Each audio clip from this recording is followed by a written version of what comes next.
When we first move into the tribe, of course, you're trying to establish relationships with the people, and it's a very different culture, very different way of life, and so how do you do that? And I think for me, it just worked trying to learn what they were doing, and you were getting language in the process of that.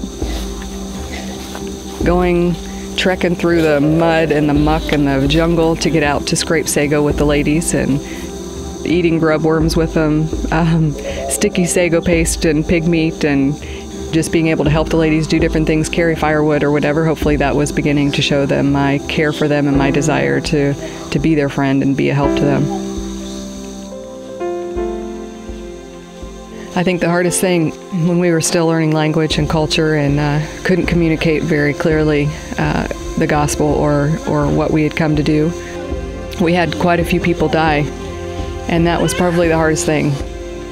Just knowing that they no longer had a choice, that they had not had a chance to hear clearly in the uriay language of what Christ had done for them.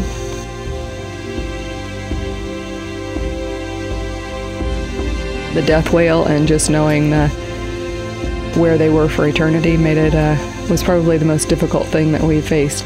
Now that we have believers, now we have hope, and if one of those believers dies, we know where they will spend eternity. No matter, the days when it was hard and you thought, what am I doing here? You just kept remembering that He's worthy of their glory, and so how could it not be worth it? When I leave here, of course, I want the uriay church to be one that is functioning on its own and glorifying God and reaching out to others.